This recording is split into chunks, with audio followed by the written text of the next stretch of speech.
Chapter 1. The weight of Silence Night had fallen upon the city in a thick blanket of darkness, broken only by the cold light of the street lamps. The silence was deafening, but it held an uneasy whisper of impending doom. The creak of footsteps echoed down the deserted street, approaching a small figure at a shabby bus stop. She sat quietly, clutching an old backpack. Her face was illuminated by the screen of her phone, her only window into the safe world. The girl was frail, with a noticeable prosthetic left leg, and clearly did not attract attention, or at least she should not have. But the silence was broken by a sharp sound. Heavy boots stopped right in front of her. The girl looked up and met an icy gaze. The policeman, tall and menacing, leaned towards her.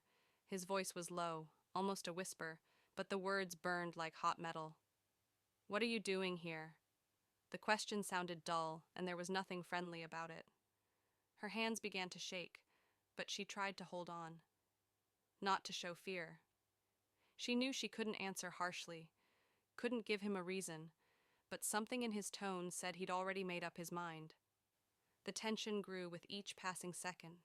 The shadows grew thicker, the air grew heavier, and her heart beat faster. Her invisible ally, her intuition, screamed danger, but there was nowhere to run. Chapter 2. Color of Night. The girl looked up at him, like a rabbit in front of a boa constrictor. The policeman's gaze was blank, but there was undisguised hatred in that cold. His uniform shone in the light of the lantern, but the dirt of his words, not yet spoken, felt like a sticky coating. "Don't you know that people like you can't be here?" His voice grew louder, as if the walls of the houses should hear and support him. "Like you." The words hit like a stone thrown at a window. She didn't answer. Her fingers tightened around the backpack, and her heart pounded so loudly in her chest that it seemed he could hear it too. "I'm asking you, are you deaf?" he barked, stepping closer. She wanted to say something, to explain that she was waiting for the bus, that she just wanted to get home, but her tongue wouldn't obey her. Instead, she felt the cold raindrops grow heavier, as if the sky had decided to weigh her down too. "I know what you're hiding," he hissed, leaning closer. "You're all the same. You lie, you steal, and then you blame us." Her eyes widened. Those words were like chains that had been hanging around people like her for centuries. It didn't matter that she was young, innocent, and defenseless. To him, she was just a part of the picture he had painted in his head. He grabbed her shoulder, roughly and without hesitation, almost throwing her slender body off balance. "Take off the hood," he ordered. She hesitated, her hands shaking, not because she was hiding anything, but because she knew that for someone like him, any gesture was an excuse for cruelty. "I said take it off!" He tugged harder. When the hood fell, her face was revealed. Her brown eyes, still gleaming with the innocence of childhood, met his hatred. But instead of understanding or pity, his gaze grew even harder. "Of course," he drawled with disdain. "Black. Who would have doubted it?" At that moment, she realized that she was not a person to him. She was a target. She was a problem he wanted to solve, and he was going to solve it right now. Anxiety filled her mind, but mixed in with it was another emotion, a quiet, bitter anger. Why did her existence have to be a crime? Why did the color of her skin and the weakness of her body make her an enemy? The rain grew heavier, washing away everything but the weight of his gaze.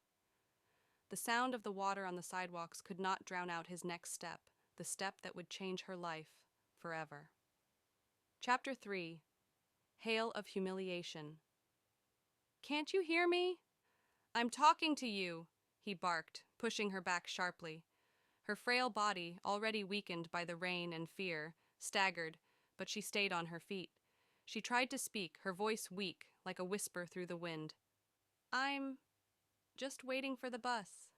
The policeman laughed, a rough, mocking sound that made her shrink even more. "Bus? You have nowhere to go. I know people like you. You make up stories to elicit pity, but it won't work on me." He came closer, too close. The rain pounded his hat, the ground, her shoulders. but his words were louder than any storm. You think your disability makes you special? He pointed at her prosthetic as if it were a stain on her being. You're just another one of those people who parasitizes the system and then blames people like me. She clenched her teeth, feeling tears welling up in her eyes. But she didn't want to cry. That would be too much. She didn't want to give him the satisfaction of seeing her weak. Please, she squeezed out. I didn't do anything wrong. His face twisted as if her words were something disgusting. Nothing bad? He leaned down sharply, grabbing her backpack. What do you have here? Drugs, maybe? Or maybe you were just waiting for your friends to show up? He began rummaging through her backpack, throwing things onto the wet ground. Textbooks, a couple of notebooks, an old photo of her family pressed between the pages. He picked up a photo of her father hugging her when she was a baby and showed it to her with a grin. Would your daddy be proud of you? He snapped. He's probably just like you. No wonder you ended up here alone. The words were like blows. She felt the cracks in her inner world growing deeper, but she still held on. Please give it back. Her voice trembled, but did not break. The policeman laughed again and threw the photograph into a puddle. You better get used to it. The world is not for the likes of you. You will achieve nothing but pity. And you don't even deserve that. The girl cringed in humiliation, feeling like the whole world had turned away from her. Her past, her present suffering, and her future all suddenly became meaningless. All she wanted was to be invisible, to disappear, to become part of the rain that would wash away her pain. But his humiliation was not over. He looked at her prosthesis and added with contempt, You can't even stand up straight. How do you all live anyway? Maybe I should teach you how to behave with people. Her gaze lifted to his. For a moment, something that might have been a quiet challenge flashed in her eyes, but it only made him angrier. The world around them froze. Only the sound of rain and the heavy breathing of two people in the center of this abyss. He, personifying strength and hatred, and she, desperately clinging to her dignity. She didn't know how much more she could take, but somewhere deep inside, there was a faint but firm feeling. This wasn't the end. Her story was just beginning, even if this chapter was the darkest of them all. Chapter 4. Edge of the Abyss. The rain was no longer just drops of water, it was a drumbeat, announcing the approach of something terrible. The policeman stood over her like a giant, whose goal was to crush, to destroy any resistance. The girl straightened up with difficulty, feeling the cold, wet prosthesis rub painfully against her skin. She was helpless, but she could not allow herself to show it. Look at yourself, he said with disdain, throwing his backpack at her feet. Who are you anyway? What are you doing on our streets? Our streets, the words echoed in her head, as if the streets, the houses, this whole world belonged only to him, only to people like him. People like her were unnecessary here, random spots to be erased. I have a right to be here, she said, barely audible, but loud enough for him to hear, his face contorted with anger, as if she had dared to answer. Right? You think you have rights? You, people like you, don't understand that in this world, everything is earned through hard work, and not by the grace of the state, which feeds you while you sit and wait for handouts. She felt the tears starting to sting her eyes, but she didn't let them fall. She saw how his words tried to crush her, how he enjoyed his power.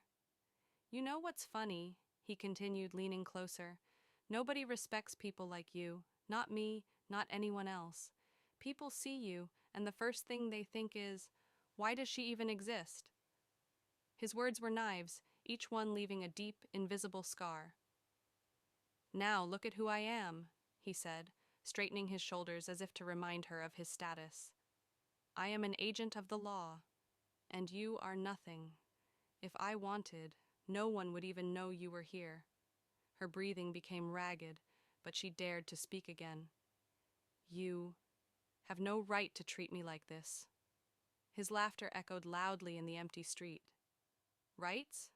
You're still telling me about rights? Your rights are what we allow you to do. And if you want, we can end all of this right now. He took a step forward, his shadow covering her completely. She tried to retreat, but there was only a wet, slippery wall behind her. Her heart was pounding in her chest so hard it felt like it was about to burst. "You know what the best thing about my job is?" he said, his voice quiet but ominous. "I get to decide which of you deserves to be here and which don't."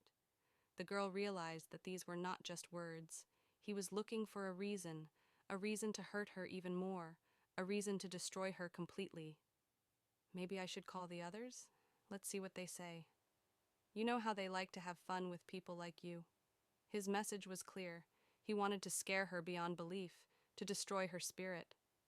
Her hands shook, and in that moment she thought that maybe he was right. There was no place for her in this world. But inside her, deep down, something flared. A small spark, weak but stubborn. It was the memory of her father, of him telling her that no one had the right to. She looked at him, clenching her teeth. Tears still threatened to spill, but she met his gaze. "I am more than you think," she said, her voice quiet but filled with power. For a moment he froze, surprised by her boldness. But his anger flared up again, stronger than before. "We'll see how big you are when I call my boys," he hissed. She knew what awaited her if she didn't leave. But where could she run? This man, this world, they were against her. And yet, even on the brink of the abyss, she couldn't let him win. The rain continued to fall, washing the blood from the sidewalks of a city that seemed too dark for hope. But even in that darkness, its spark did not go out. Chapter 5. The Cry of Silence. The rain grew heavier, as if nature itself was trying to drown out the cruel words that continued to rain down on the girl. The policeman standing before her did not simply enjoy his power, he demonstrated it with a predatory pleasure. Each of his sentences was a blow, each word made her smaller, weaker. "You know what's always different about you, people like you?" he said, his voice loud and clear over the rain. "You think you deserve equal rights, that someone should see you as human." His eyes flashed with a cold fire when he noticed her lips trembling, but she didn't say a word. "The truth is, you're just a mistake," he continued, leaning closer so she could hear every word. "A mistake in the system, a mistake in nature. And if it weren't for people like me, you'd be gone long ago." The girl looked away, feeling her breathing become shallow and ragged. Her hands were shaking, but she clung desperately to the last of her dignity. She knew that if she gave in now, if she let him break her, she would lose not only this moment, but something more important, her faith in herself. He noticed her silence and grinned, as if he had won some kind of twisted game. "Weak, always weak. You, like you, always remain silent when you are told the truth, because you know it is so, that is all you are." He reached out and jabbed his finger into her shoulder, pushing her so hard that she barely managed to stay on her feet. "You don't deserve to be here," he said, his voice growing harder. "You don't deserve these streets, this city. You don't even deserve a seat on the bus you're waiting for."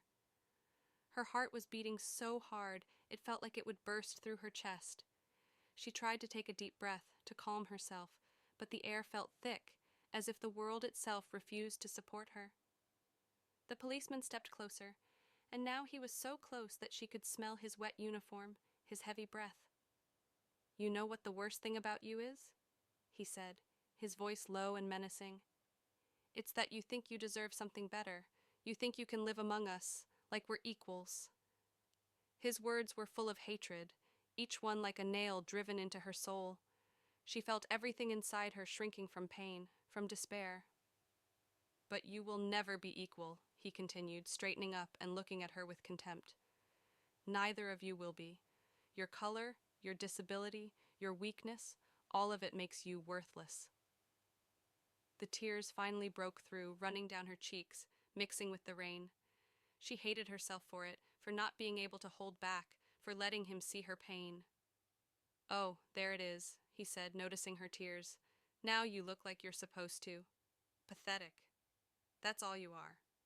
She couldn't stand his gaze any longer, that cold, hard gaze that saw her not as a person, but as an object to be humiliated. Her legs gave way and she sank to the wet ground. But even on her knees, she tried to raise her head. Even at this moment, when the whole world seemed to be against her, She wanted to show him that she had not broken. I, she began, but her voice broke off, as if nature itself had decided that it was better for her to remain silent. Did you say something? His voice was filled with mockery. Speak louder, or I'll think you're just scared. She clenched her fists, her nails digging into her palms. I am human, she said finally, her voice weak but firm. He laughed harshly and loudly, his laughter echoing down the street. Human? You? He leaned closer again, his face inches from hers. People earn their place in this world. You're just wasting air. Her eyes met his. There was pain in them, fear, but also something more, something he couldn't understand. He stood up, looking down at her as if she were a broken toy. Remember, he said before turning away, you will always be on your knees. And he walked away, leaving her on the wet pavement in the rain. She sat there, feeling the world crumble around her. But inside her, deep down where he couldn't reach, there was a spark that could start a fire. Chapter 6. Shadows of the Past. The rain was still pouring down, turning the streets into mirrors, reflecting every moment of pain and humiliation she had to endure. The girl sat on the wet asphalt, the cold piercing her bones, but her gaze remained fixed on the void. The silence that followed the policeman's retreating steps was almost unbearable. She did not know how much time had passed. Minutes? Hours? Time lost its meaning. But something inside her began to change. Her body was weakened, but her mind was alive. His words, "You will always be on your knees," echoed in her head.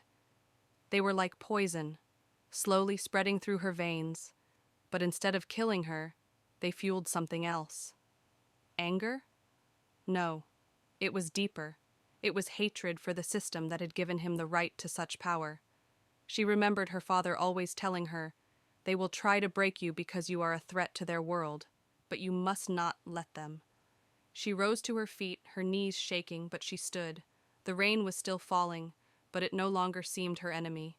It washed away the pain, the fear, the shame. Her face, wet with tears and rain, was impassive, but there was something new in her eyes. She picked up her backpack, wet and heavy, and looked at the photograph the policeman had thrown into the puddle. The picture was blurry, but she could still see her father's face. It felt like a reproach, a reminder that she had no right to give up. But what now? Where to go? How to fight if the world itself is against her? She took a few steps, not knowing where the road was leading her, until she heard a strange sound. At first she thought it was just rain, but then she realized they were footsteps. Someone was following her. Her heart began to pound. She looked around, but the street was empty. The shadows of the houses and the dim light of the street lamps created an ominous atmosphere, but no one was visible. However, the feeling of danger did not leave her. She quickened her pace, trying not to look back. "Hey, stop!" a rough voice came from behind. Her breathing quickened. She knew that voice. A policeman. Why was he back? She couldn't understand, but she knew one thing. She had to go.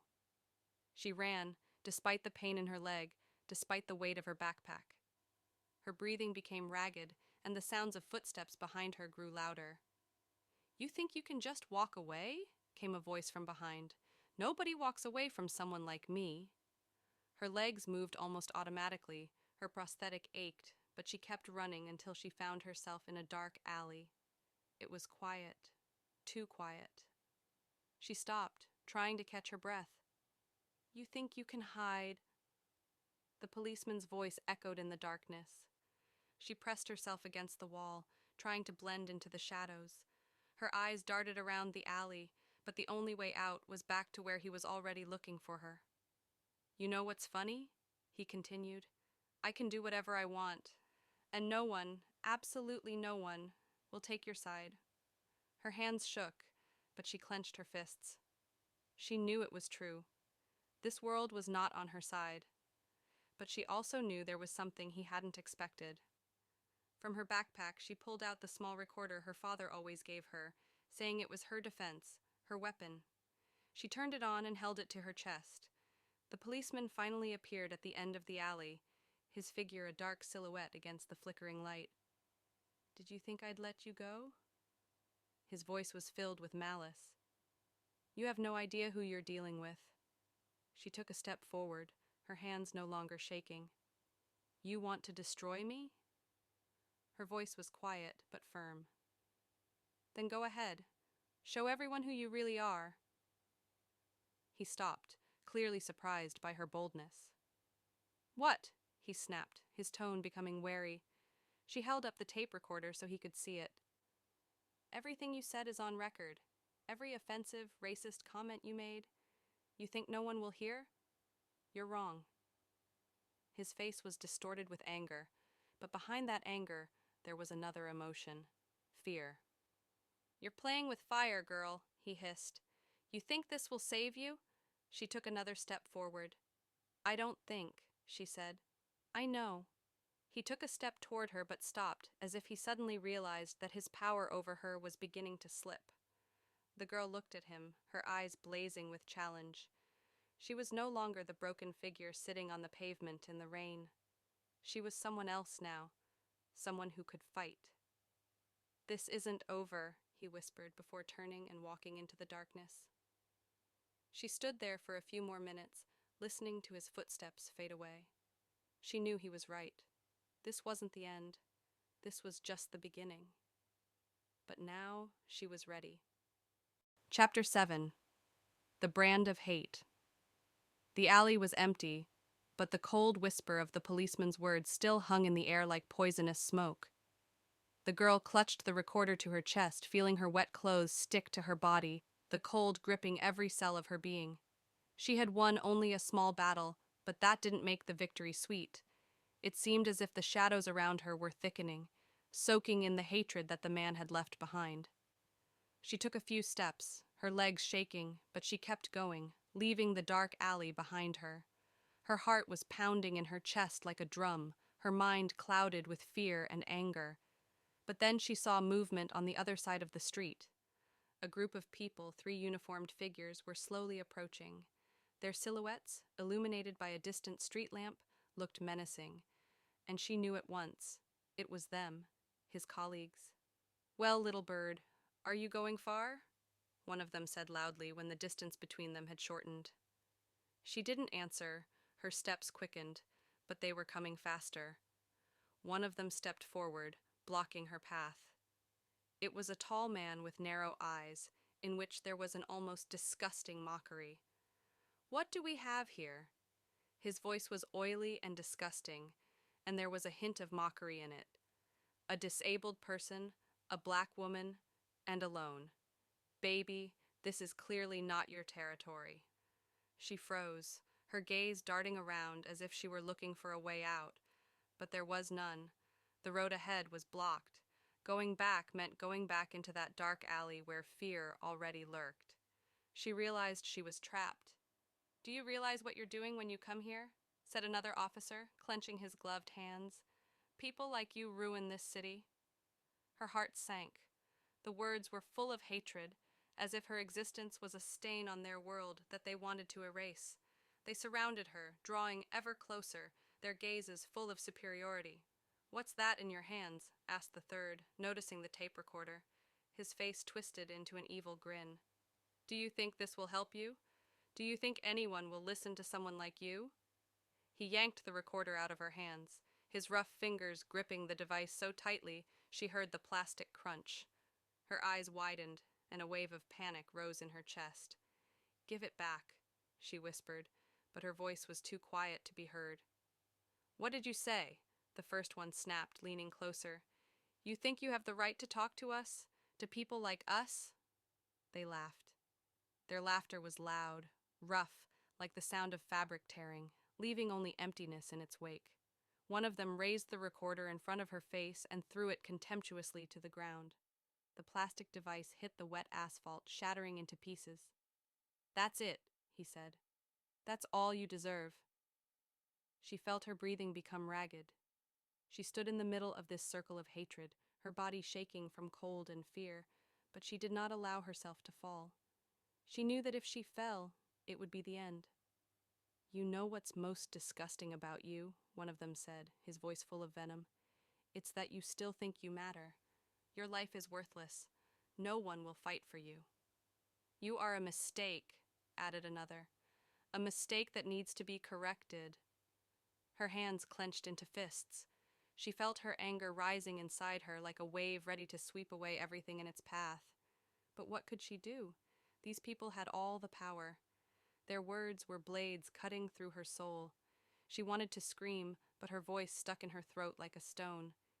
"Be thankful we don't do to you what you deserve," one of them said, his voice low and menacing. "But remember, you'll never be like us.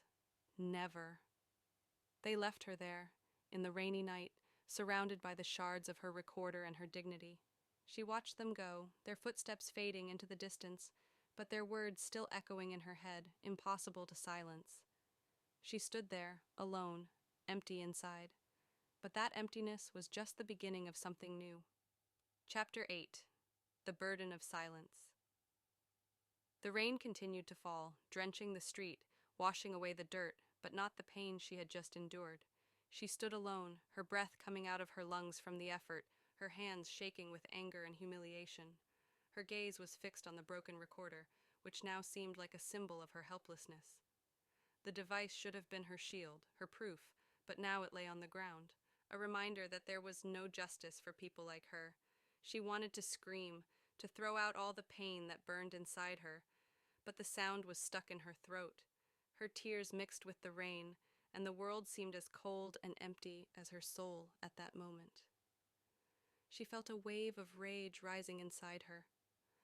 Why did her existence, her skin color, her body become an excuse for them to hate her? Why did she have to justify herself simply for living?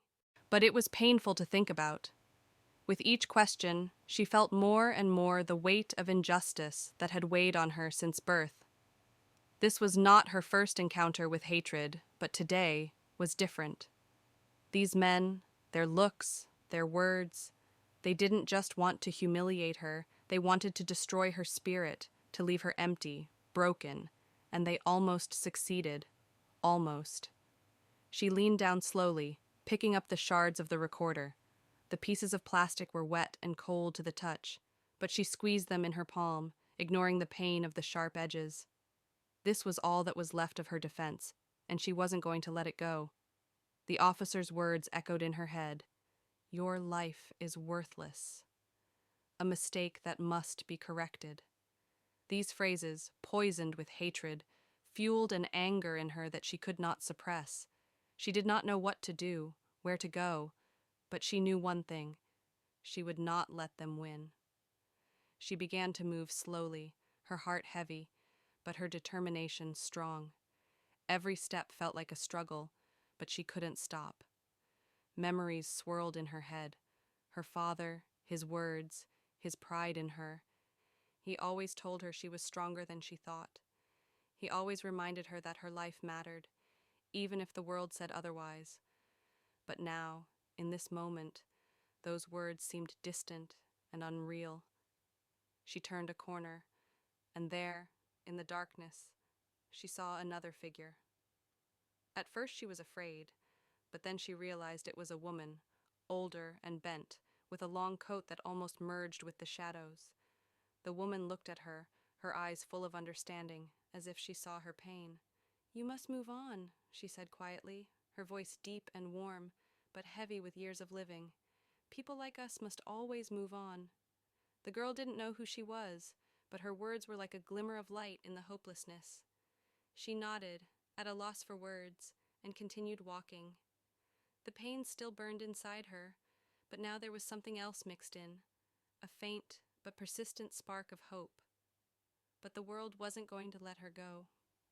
She'd barely walked a few blocks when she felt herself being followed again. This time, she didn't turn around. Her gut instinct screamed that these were the same people as before, back to finish what they started.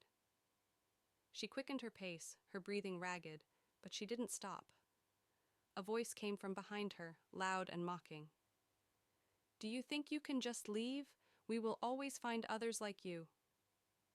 She froze, The words were full of contempt, as if they were addressed not to a person, but to something that needed to be destroyed.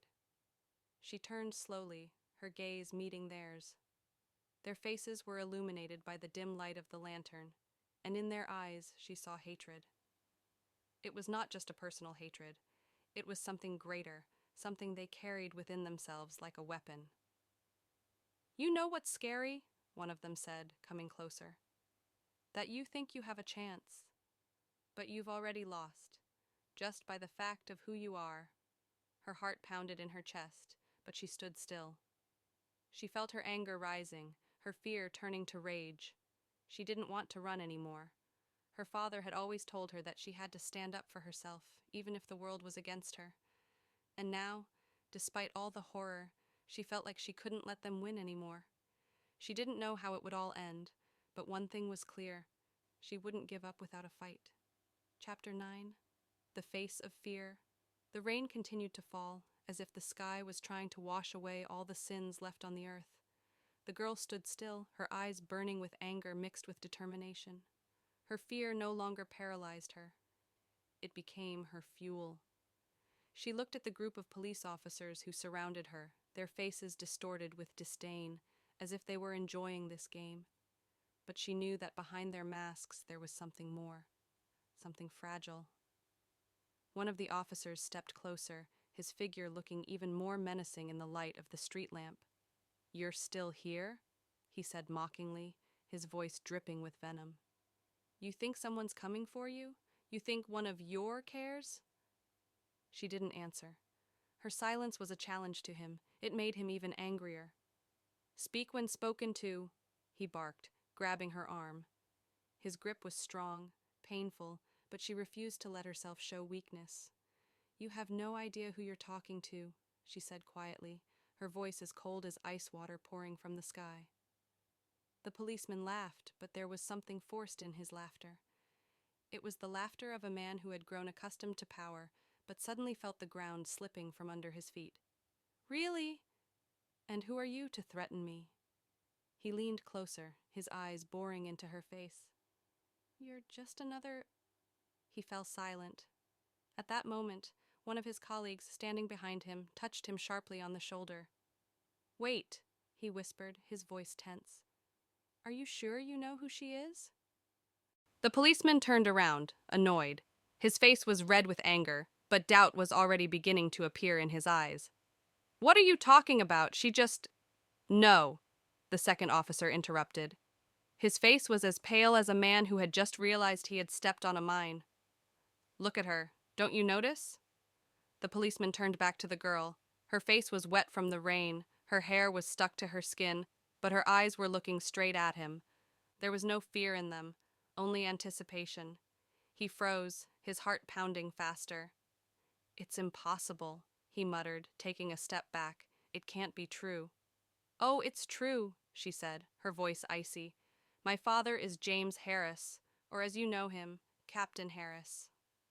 In that moment, the world seemed to stand still. Even the rain ceased to be a background noise for a moment, giving way to a silence in which every word echoed in their minds. Captain Harris. The name was heard in every corner of the station. Every officer knew it. Strict, fair, powerful. And now they stood before his daughter. "You're lying," the policeman tried to say, but his voice was unsure. His confidence, his power, his hatred, all of it was beginning to crumble. "You think I'm lying?" She took a step forward, and he involuntarily retreated. "You think I just made this up? Do you want to check?" She reached into her backpack, pulling out her cell phone. The police looked at each other, their faces pale. One of them muttered quietly, "Shit." "One click of a button and my father will know everything," she said. "Everything you said, everything you did. He will know that his men are racists, abusing a defenseless girl."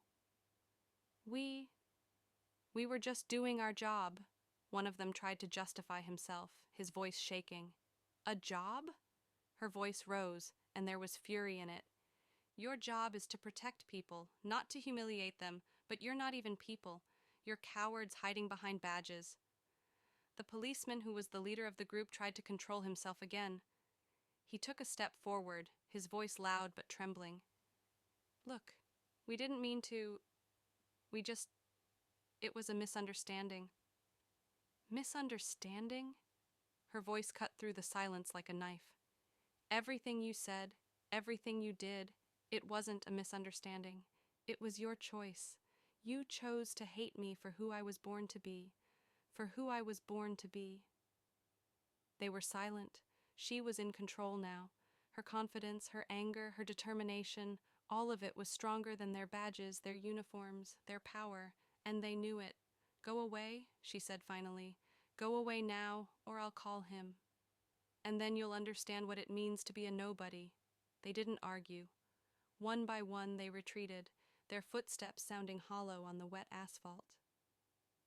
The policeman who had led this whole hunt paused for a moment, his gaze full of hatred, but also fear. He didn't say a word, just turned and walked away. She stood watching them until they disappeared into the shadows. Her breathing was heavy, her heart still pounding, but she felt a new strength rising within her. She was not defeated, she had won, and they knew it. Chapter 10. Cracks in the armor. The rain poured down without stopping, and it seemed that even nature had decided to wash away all traces of this confrontation. But for one of the participants in this moment, no amount of water could erase what had begun inside him. The policeman who had recently looked at the girl with disdain now stood to the side, wet, trembling, with eyes filled with fear. His confidence, his usual mask of superiority and strength, began to crumble. His colleagues had already left, their footsteps fading into silence, leaving him alone on this wet street. The girl did not move away, standing motionless, her gaze unwavering. It became unbearable for him to meet her eyes. In them he saw more than just anger. He saw the awareness of his vulnerability. For the first time in his life, he felt that the power he had abused for so long was now worthless.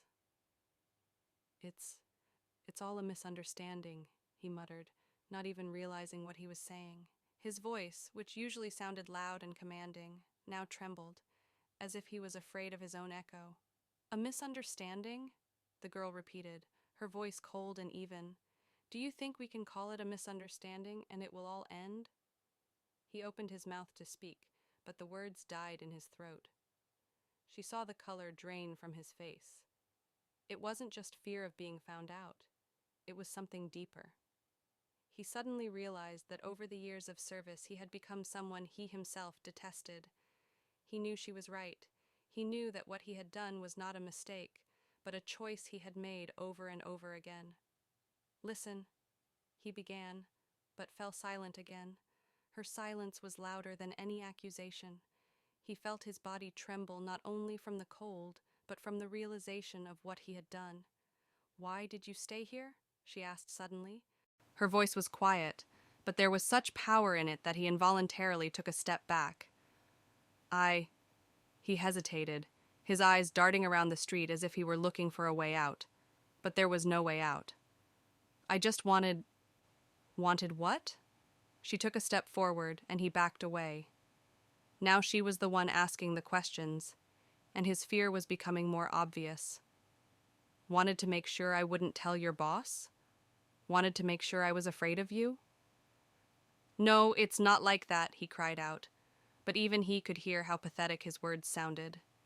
They couldn't convince even him. "Do you realize what you've done?" she continued, her voice calm but each word like a hammer. "You humiliated me. You used your power to make me feel worthless. And now you want to pretend nothing happened? I didn't mean for it to go this far," he muttered, his eyes avoiding hers again. "You didn't want to?" She almost smiled, but there was no joy in her smile. "What did you want? For me to just keep quiet? For me to accept all this as my due?" His silence was the answer. He didn't know what to say. He suddenly realized how vulnerable he was.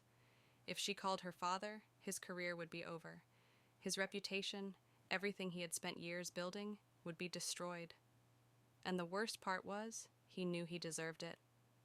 I didn't know who you were, he muttered at last, but then he realized how stupid he sounded. His voice sounded like he was looking for an excuse, but there was none. And if you had known? Her voice was icy. Would you have acted differently? Would you have shown any respect if you had known I was your boss's daughter?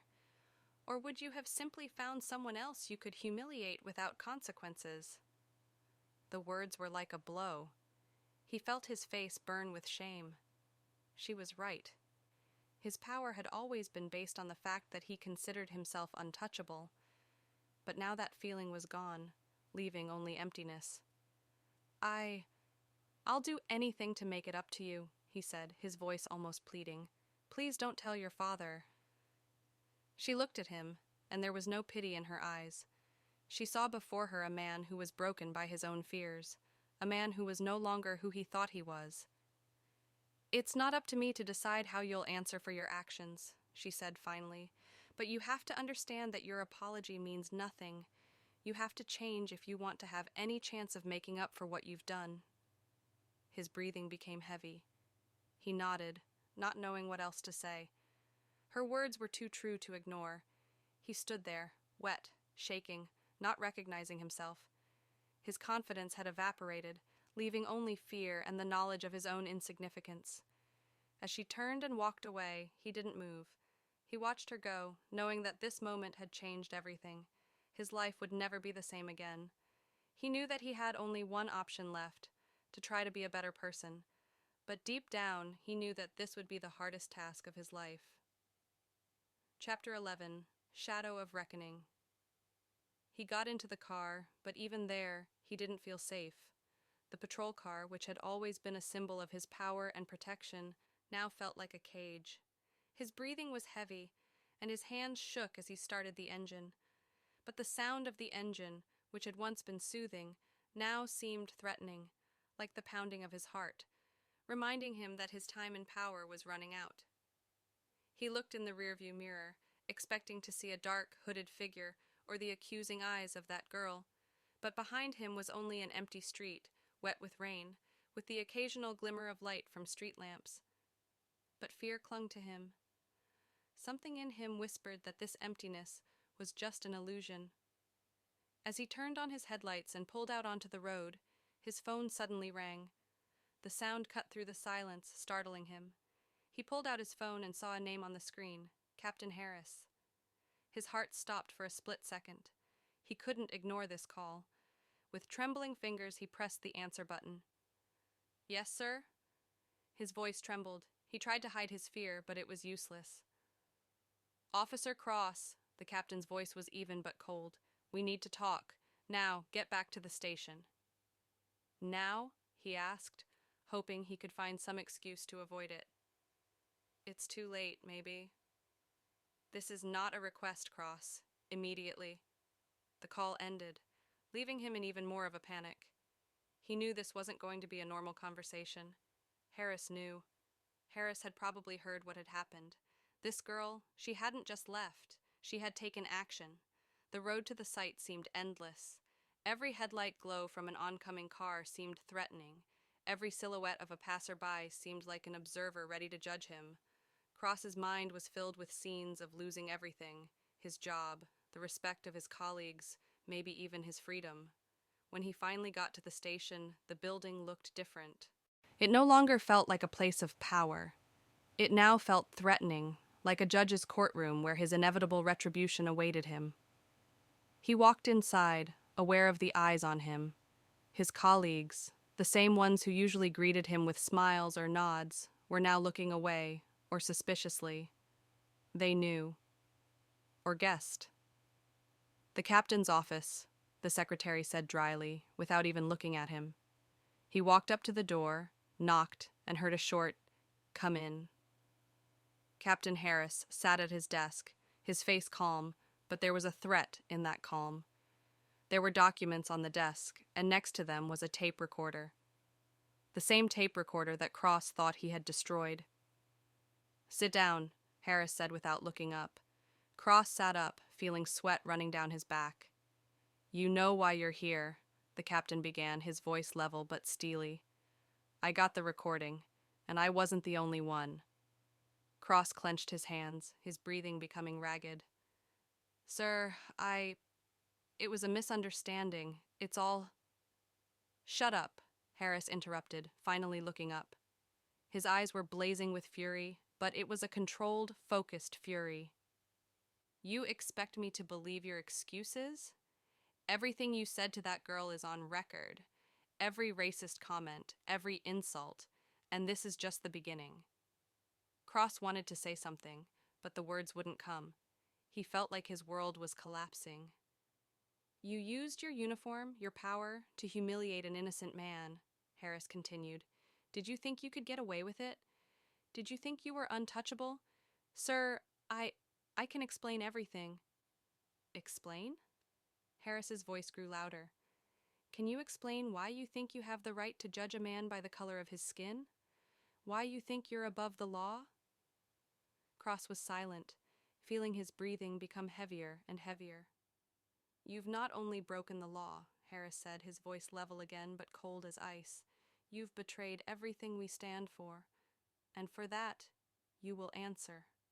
The captain stood up, taking the dictaphone. The recording has already been forwarded to the investigation committee. You have been temporarily suspended from service, but that's not all. I will personally ensure that you never wear a uniform again. Sir, please? Cross's voice trembled. It was a mistake. No, Cross. Harris stared at him blankly. This isn't a mistake. This is your choice. And now you have to live with the consequences. Cross sat there, unable to move. He felt as if he was suffocating. Everything he had considered his, everything he had been proud of, was now destroyed. Go away, Harris said, and prepare yourself for what's coming. Cross stood up, his legs shaking.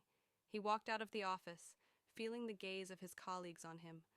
No one said anything, but there was only one emotion in their eyes: contempt.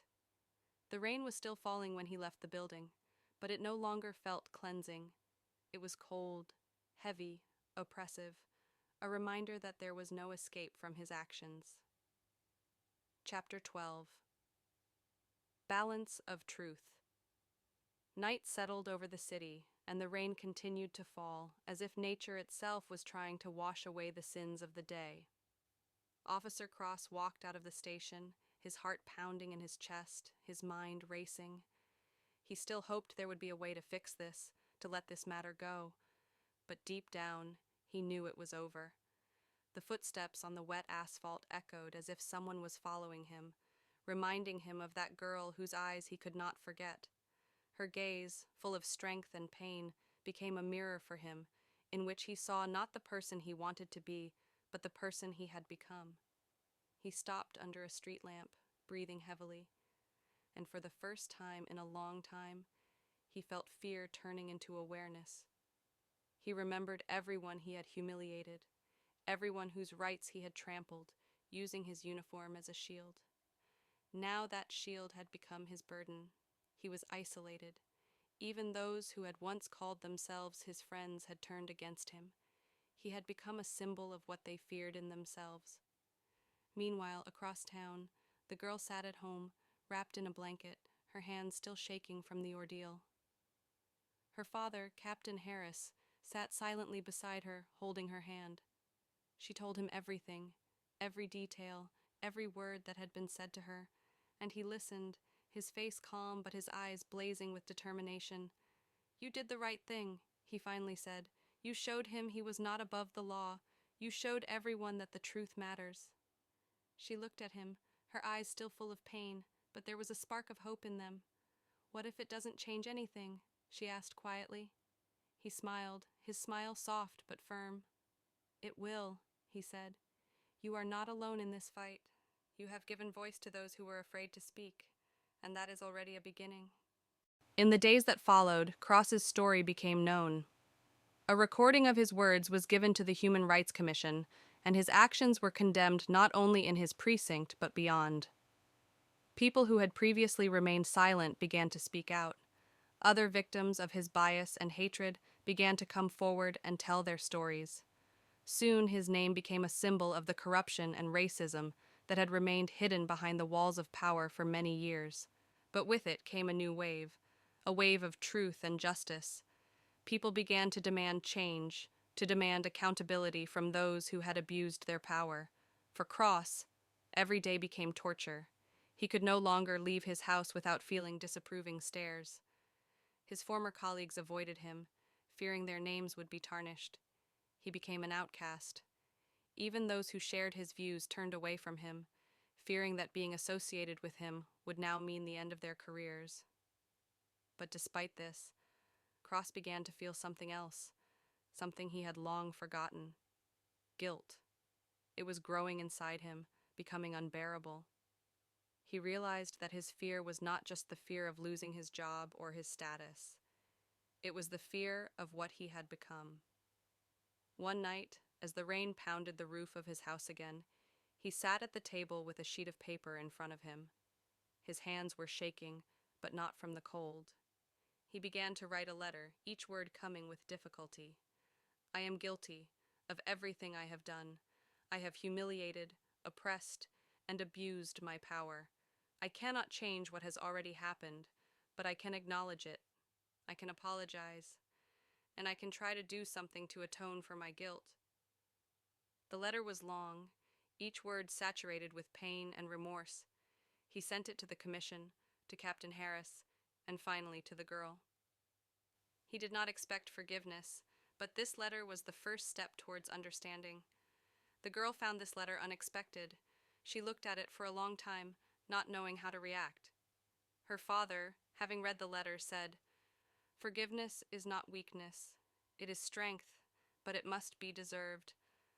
She thought about his words for a long time, and one day, in the same rain, she decided to answer. Her letter was short but honest.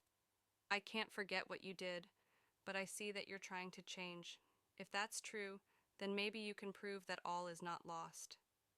Cross's story was not over, but it was a different story, a story in which goodness and justice began to restore balance to a world long dominated by injustice, and where the voice of one man could awaken many.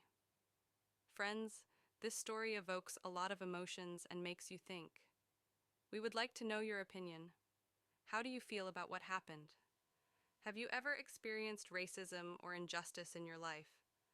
Write in the comments. Your stories and thoughts are incredibly important to us. We appreciate each of you and are grateful that you are with us. If you enjoyed this episode, please support us with a like and a subscription so you don't miss any future content. It helps us share important stories and continue the conversations about what really matters. Have a great day, and remember, together we can make the world a better place.